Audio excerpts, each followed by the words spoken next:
going to the Haftarah. The Haftarah is, again, dealing with the Pharaoh. Which Pharaoh? We'll talk about it. In biblical Hebrew, we say Pharaoh. That's the leader of Egypt. Okay? Generally speaking. Obviously, the Pharaoh of the book of Exodus is not the Pharaoh of the book of Ezekiel. We have a minute or two between them. And between them, there were many different pharaohs. We'll talk about which pharaoh. We'll talk about the date that is added here in the first verse. What is so important about this date? What's happening during this time? Let's start with this verse, which gives us the date of the events. Yes, guys. Can I try, Nathaniel? Sure, go ahead. Good.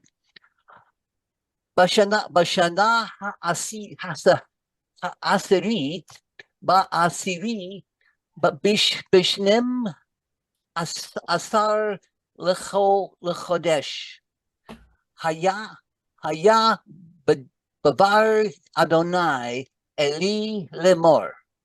Eli lemor, yeah. I'm correct. I'm sorry. Yeah, Eli lemor. Right. So, Bashana ha'asirit, right? Go ahead. In the 10th year, in the 10th month, in the 12th day of the month, the word of the Lord came unto me, saying. Very good. So, 10th year of what, guys?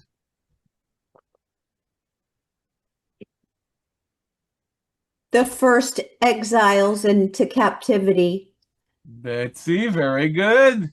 Oh, Very thank good. you.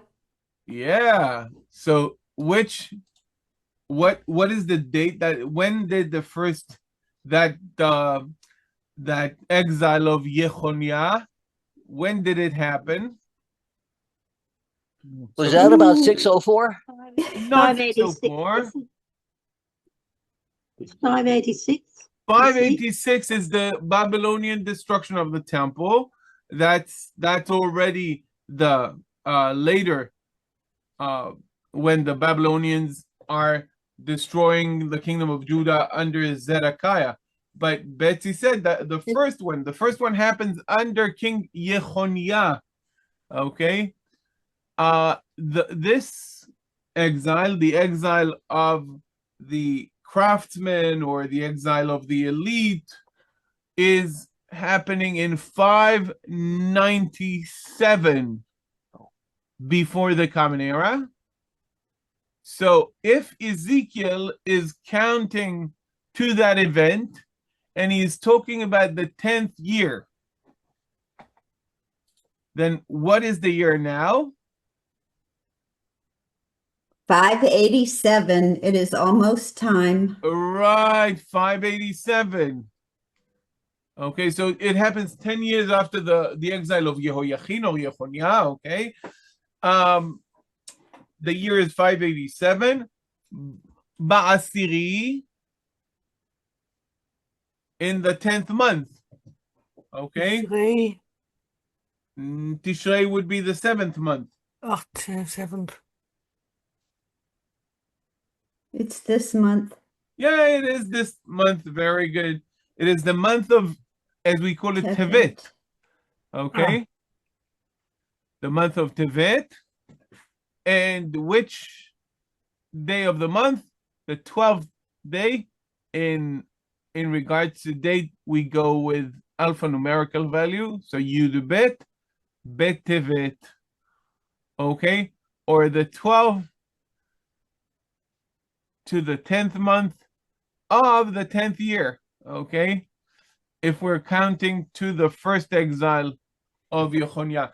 So, how much time did it take the Babylonians to take the city? Anyone remembers?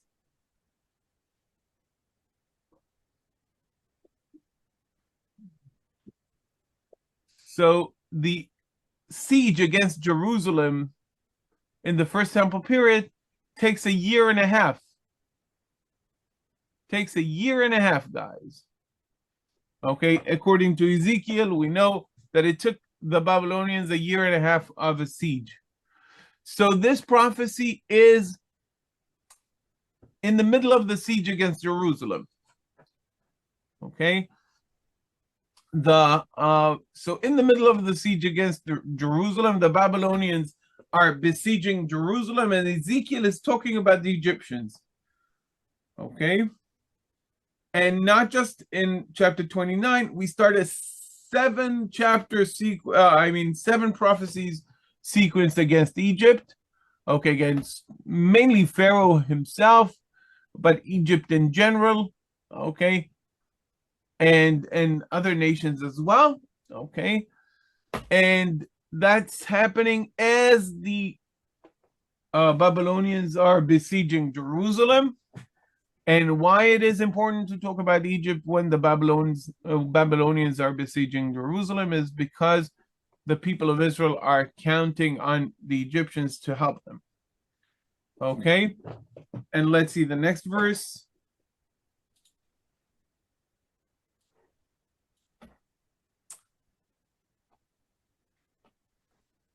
Don't be shy, guys. Thank you, Michael, for reading. Susanna, we have not heard you reading today yet, right? True that. Go ahead. Starting with Ben Adam. Ben Adam sim banecha al paro melech Mitzrayim vehi nave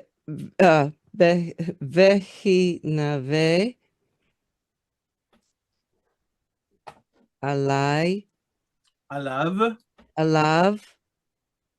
ve'al Mitzrayim kula.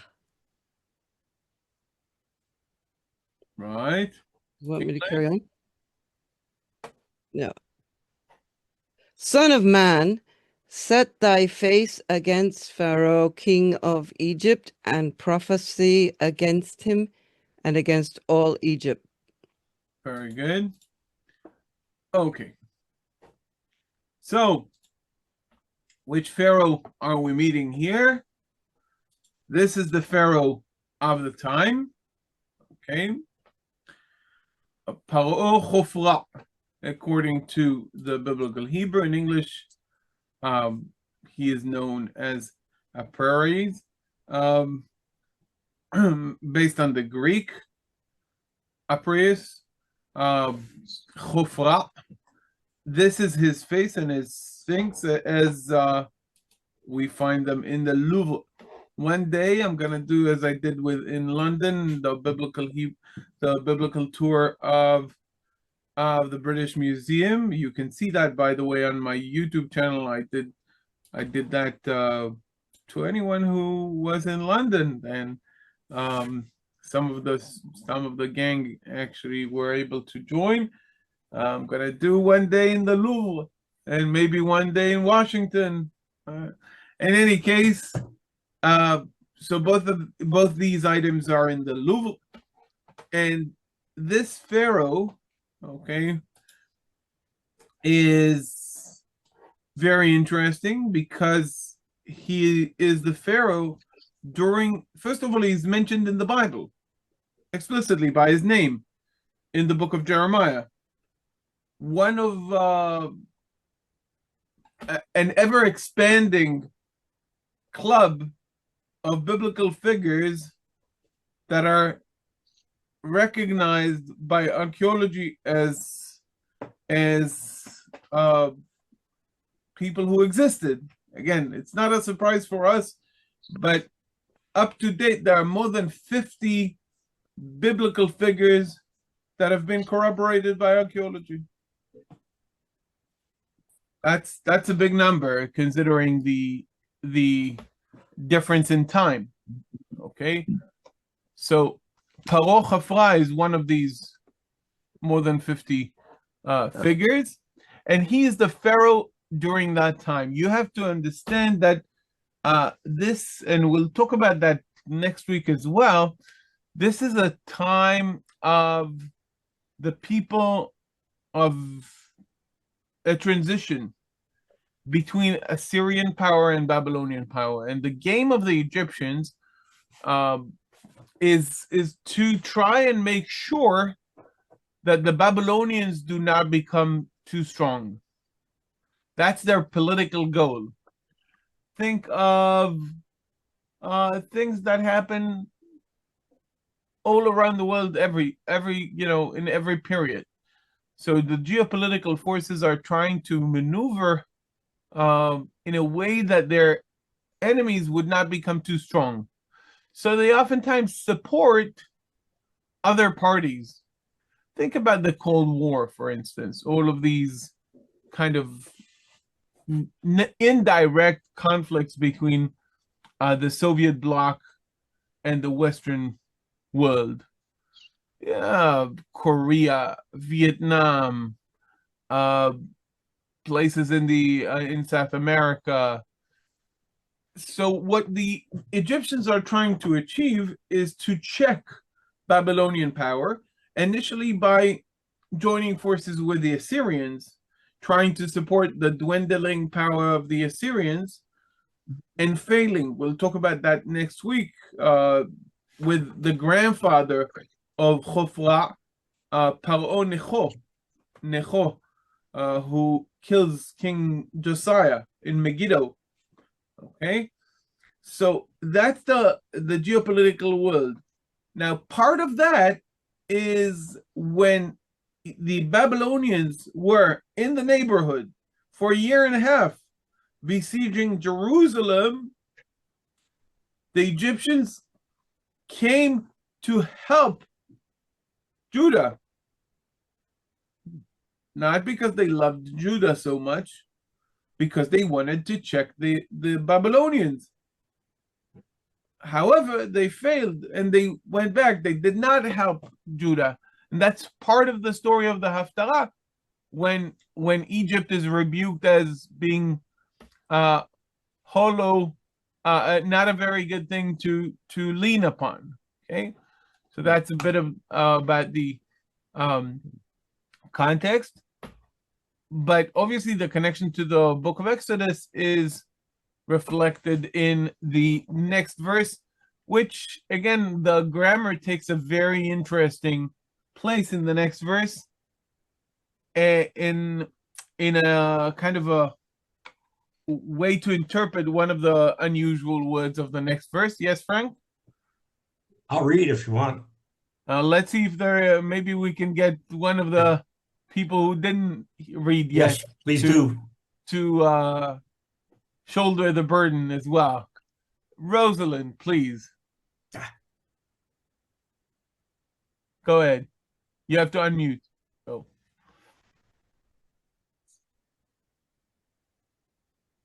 Rosalind? I'm unmuted now. Now you are. Go ahead. The bear, the Amarta, Ko, Amar, Adonai, Adonai, Elohim. You see the chirik under this, Elohim. right?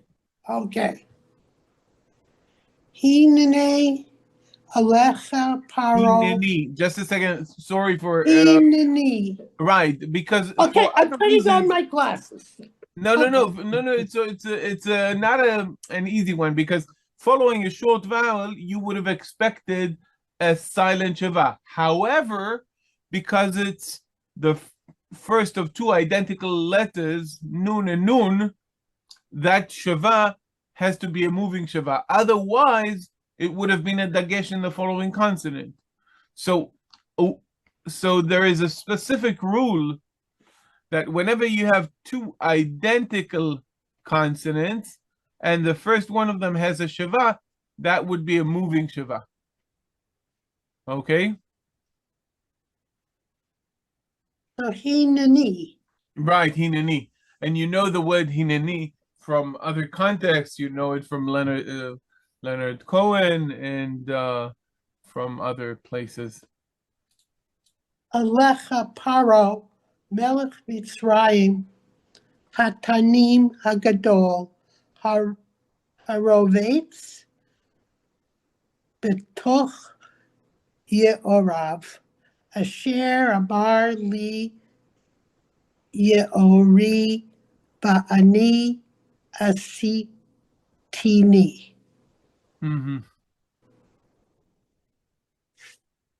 Right. Let's see the English. Go ahead. Behold, I am against thee, Pharaoh, king of Egypt, the great dragon that lieth in the midst of his rivers. Oh, I should have started there. Yeah, never mind. Go ahead. That hath said, my river is mine own, and I have made it for myself. Okay. דבר ואמרת, כה אמר אדוני אלוהים. First of all, we have ואמרת. You can see the vekatal. Okay. דבר ואמרת, כה אמר אדוני אלוהים. הנני עליך פרעה מלך מצרים. פרעה, we've talked about which פרעה? התנים הגדול. תנים גדול. So, first of all, tanim as opposed to tanin, reminding us that taninim hagedolim. So we have a mem here while we should theoretically have a nun. This could be orthographic, could be phonologic, could be a orthographic variant of the word tanin as tanim. Because of that phonetic similarity between the mem and the nun, I'm sure you know languages or people that it's really hard to tell if if when they finish a word with an N or an M to distinguish between them, like Spanish speakers, Portuguese speakers. Okay, so that's tanim versus tanin, and that's the marker of the pharaohs. This tanin could be a nachash, could be a snake, a serpent. We'll talk about that theme next week, the theme of the serpent. Hatanim hagadol harovetz betoch ye'orav. Rovetz, by the way, biblical Hebrew word for an animal, essentially. Always an animal that is sitting somewhere, staying somewhere, and it's very hard to move it. That's kind of a word to describe that. In lying down, but only for an animal. I don't know if there's a fancy English word for it, but in the way, like a cow that is now like sitting in the middle of the road and is not willing to move anywhere. Okay, that's rovetz. It's not just lying down, it's only an animal, and it's kind of lying down and staying down. Rovetz betoch ye'orav, ye'orav. So the suffix here is of the plural. As it's not ye'oro, but ye'orav. What is ye'or? You were saying, guys? The Nile? The Nile. So the word Yeor is the Nile, but do you know how people say sometimes a brand becomes a general term for something? How, like, in English you would say, I'm looking for a good... Kleenex. Kleenex, okay, very good, a Kleenex. Okay, for a tissue, right? Many examples, and each culture has examples for that. So Yeor is the Nile, but it's also a river. Okay, and the Nile itself had different parts. Okay, so here Ye'orav are the different sections of the Nile, the different branches of the Nile, if you will, and Asher amar li yeori va'ani asitini. What is asitini, guys? Here, va'ani asitini.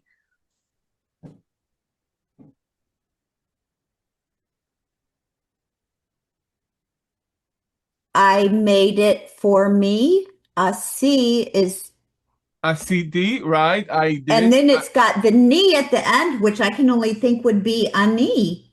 Right. So I made myself. Just a second.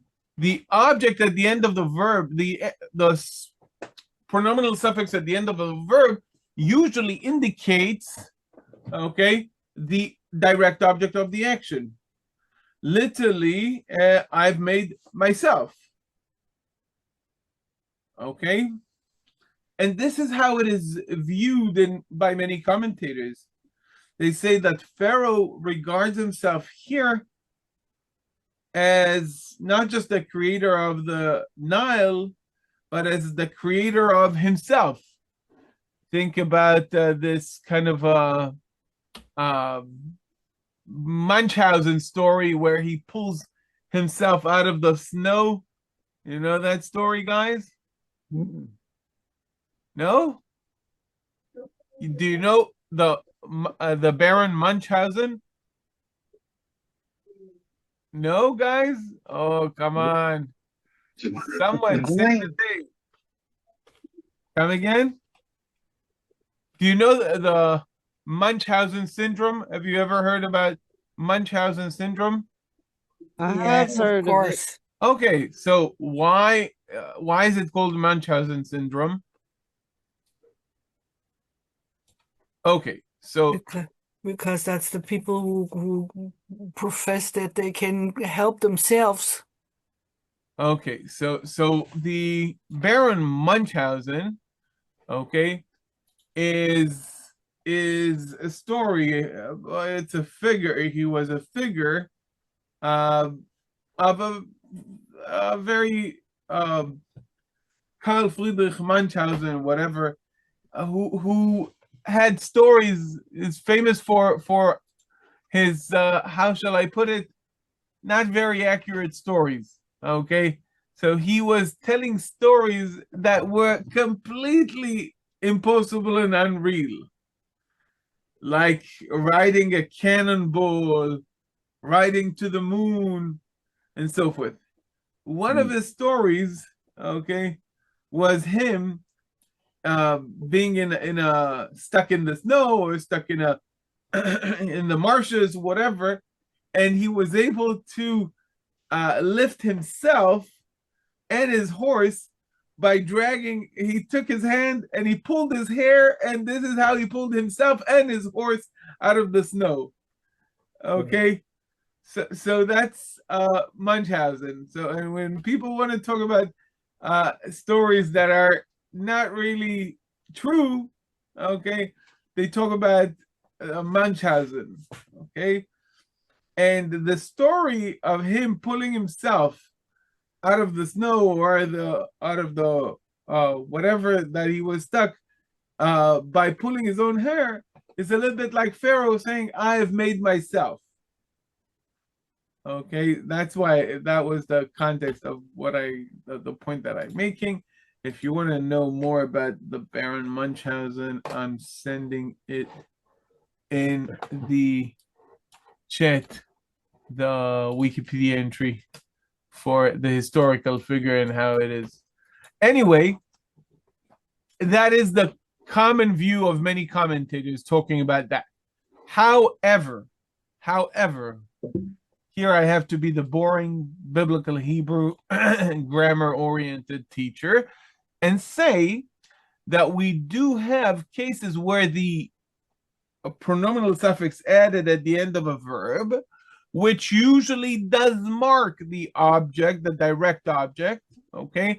I have made myself, can mark the indirect object, and thus be, I've made it for myself, okay? The Nile, okay? We do have examples for the